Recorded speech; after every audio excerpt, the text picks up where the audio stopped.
சுமந்து சோர்ந்திருப்போரே வாருங்கள், நம் ஆண்டவர் அழைக்கின்றார். இளைப்பாற்றி கொடுக்கின்றார். சுமை சுமந்து சோர்ந்திருப்போரே வாருங்கள், நம் ஆண்டவர் அழைக்கின்றார்.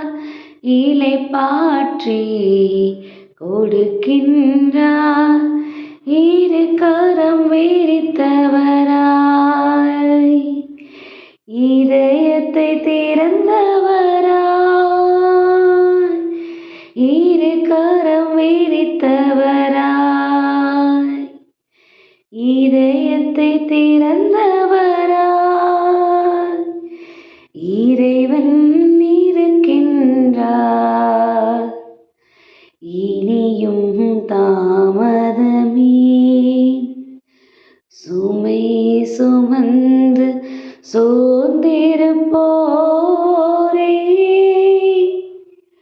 வாருங்கள், நம் ஆண்டவர் அழைக்கின்றார். இளைப்பாற்றி கொடுக்கின்றார். ஹாய் குட்டீஸ், எல்லாரும் எப்படி இருக்கிறீங்க? நல்லா இருக்கீங்களா? ஹாப்பியாக இருக்கீங்களா? நம்ம ஹாப்பியாக இருக்கணுங்கிறதுக்கு தானே ஏசப்பா இன்றைக்கி சூப்பராக காலையிலே ஒரு அருமையான பாடல் கொடுத்துருக்குறாங்க. காலையில் நம்ம எந்திக்கும் போது நம்மள முக்கால்வாசி பேர் இன்றைக்கி இப்படி இருக்குமோ, இப்படி பண்ணிடுவோமோ, இதை பண்ணி முடிச்சிடலாமா, அதை செஞ்சிடலாமான்னு பலவித யோசனைகளோடு தானே நம்ம எந்திரிப்போம். அதனால தான் இன்றைக்கி காலையிலே ஏசப்பா நமக்கு சூப்பராக ஒரு பூஸ்டப் பண்ணுற மாதிரி ஒரு பாடல் நமக்கு கொடுத்துருக்குறாங்க. இன்றைக்குள்ள வசனமும் கூட அப்படி தான் குட்டீஸ் இருக்குது. நம்ம என்ன சுமைகளை சுமந்துட்டு போனால் கூட, நீ ஏன் சுமந்துட்டு போகிற, அதை என்கிட்ட கொடுத்துரு, நான் பார்த்துக்கிறேன்னு இந்த நாளில் நம்மளை பார்த்து சொல்கிறாங்க. அழகாக அந்த வார்த்தைகளை பாருங்களேன். இரு கரம் விரித்தவராய், இதயத்தை திறந்தவராய். நம்ம மோஸ்ட்லி எதிர்பார்த்துட்டு இருக்குது, நம்ம அப்படி இருக்கும்போது ஒன்றும் கவலைப்படாத, அவங்க நம்ம ஹெல்ப் பண்ணுறாங்களோ இல்லையோ, ஒன்றும் கவலைப்படாத, எதுவும் ஆகாது, இதை நீ பண்ணி முடிச்சிருவ அப்படின்னு சொல்கிறதுக்கு நமக்கு இதயத்தை திறந்து வைத்திருக்கிற ஒரு நபர் இருக்க மாட்டாங்களா? நம்மளுடைய வேதனைகளையும் சோர்வுகளையும் அவங்க இதயத்துக்குள்ளே எடுத்துகிட்டு போகிறதுக்கு யாரும் தயாராக இருக்க மாட்டாங்களான்னு நம்ம எல்லாருமே எதிர்பார்க்குறது உண்டு. அப்படி தானே குட்டீஸ்? ஆனால் கண்டிப்பாக யாருமே மனிதர்களால் அந்த விஷயத்தை அப்படி இதயத்தை திறந்து உள்ளே எடுத்துக்கொண்டு போக முடியாது. ஏன்னா எல்லாருக்கும் அன்னன்னைக்குரிய பாடுகள் இருக்குது, எல்லாருக்கும் அன்னன்னைக்குரிய போராட்டங்கள் இருக்குது. அப்படி இருக்கும்போது அவங்களால எப்படி 100% நம்மளோட பிரச்சனைகளை உள்ளே எடுத்து கொண்டு போய் நமக்காகன்னு எப்பயுமே இருக்க முடியும் குட்டீஸ்?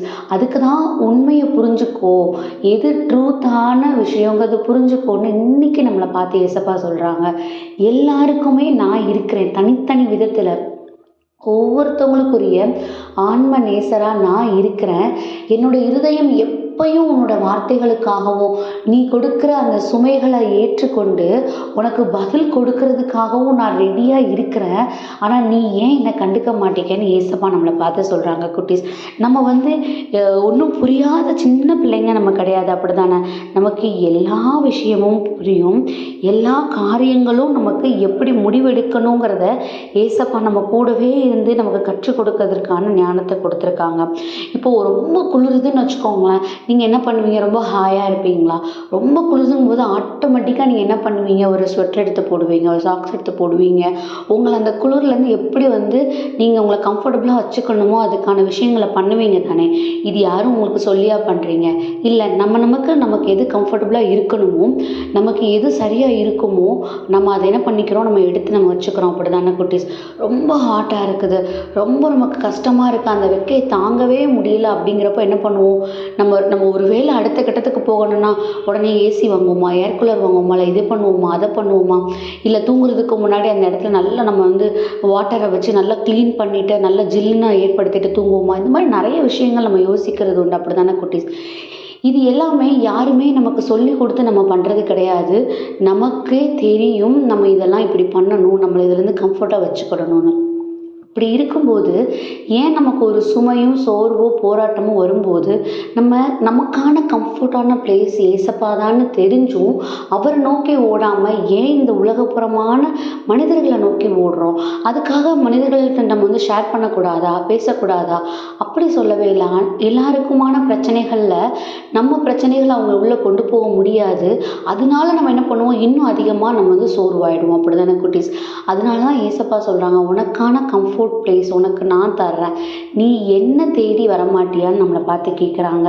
ஏன் இவ்வளோ உறுதியாக சொல்கிறாங்க அப்படின்னா, நீதிமொழிகள் 18:10 படியாம், ஆண்டவரது திருப்பெயர் உறுதியான கோட்டை, அவருக்கு அஞ்சி நடப்பவர் அதனுள் சென்று அடைக்கலம் பெறுவார் அப்படிங்கிற வசனம் கொடுக்கப்பட்டிருக்குது. நம்ம அவருக்குள்ள நம்ம இருக்கும்போது, அவரை மட்டுமே நம்பி இருக்கும்போது, எல்லாத்தையும் அவர் பார்த்துக்குவாருன்னு கண்ணை மூடிட்டு ஒரு விஷயத்தில் எடுத்து நடக்கும்போது கண்டிப்பாக நமக்கான அடைக்கலம் அவரால் கொடுக்கப்படும், நமக்கான சந்தோஷம் அவரால் கொடுக்கப்படும், நமக்கான நிறைவு அவரால் கொடுக்கப்படும். ஸோ இந்த நாளில் இதை நம்ம எடுத்துக்குவோம். என்ன சூழ்நிலையோடு இன்றைக்கி நம்ம முழிச்சிருந்தாலும் கூட அவருடைய திருப்பெயருக்குள்ளே நம்மளை மறைச்சு அவருடைய கம்ஃபர்ட்குள்ளே நம்மளை வச்சுக்க நம்ம ட்ரை பண்ணுவோம். கண்டிப்பாக நமக்கான அடைக்கலம் அவர் தருவார். ஸோ அதுக்காக ஏசப்பாட்ட இப்போ கொடுத்து ப்ரேயர் பண்ணுவோமா? அன்பான ஆண்டவரே, இந்த நேரத்திற்காக நன்றியப்பா. தகப்பனே, எங்களை இம்மட்டுமாய் விட்டு கொடுக்காத தேவன், இந்த நாள்லேயும் கூட எங்களுடைய எல்லா காரியங்களையும் எடுத்து கொண்டு போகிறதுக்கு உங்களுக்கான இருதயத்தை நீங்கள் திறந்து வச்சுருக்கீங்க டாடி. உம்முடைய கரங்களில் இன்னைக்குரிய எல்லா யோசனைகளையும் ஒப்பு கொடுக்குறோம்.